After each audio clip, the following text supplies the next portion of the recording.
all of these environmental toxins that we're exposed to on a daily basis, what steps can we do, can the average person do, to prevent cancer, to not be one of the 1 in 3 women and 1 in 2 men in the United States that will face a cancer diagnosis? What can we do to prevent cancer? There's a lot of things that can be done, and again, I like to simplify things for people because I know what it's like to, wake up at 3 in the morning and feel worried and concerned that, how am I going to go through this healing journey? Are things going to be successful for me? And I talk to women all over the world that are asking those same questions. How can I prevent cancer? And what can I do to heal cancer if I'm on that healing journey? Well, we talked about the 7 essentials. There's 7 basic steps.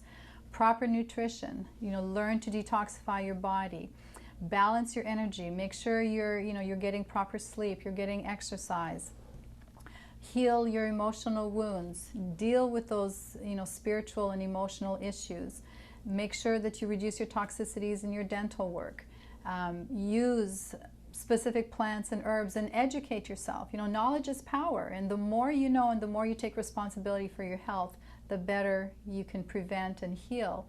And lastly is early detection, which we talked about that through various tools and blood work. So there's a lot of things that can be done to prevent cancer, and it's really taking responsibility for your health. Most people have been trained to just let the doctor take care of them, write a prescription, go home, and it'll fix the problem. But now people want to know what they can do to really be more proactive about prevention. Well, speaking of taking control of your own health, one of the ways that we could do that would be to be very careful about the things that we put in our mouth, right? So tell me, what is a good cancer preventative type diet based upon your research? Well, there's no one size fits all. However, I found that organic, 80% raw, and alkaline foods are really the best way to be able to add proper nutrition to your diet.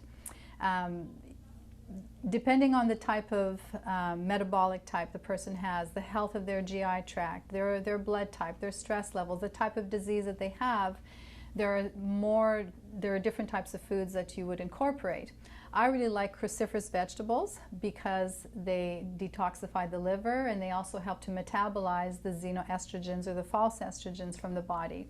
I also love green leafy vegetables like kale and chard and spinach because they're very high in trace minerals, and they stimulate the liver, and they help to detoxify the body as well.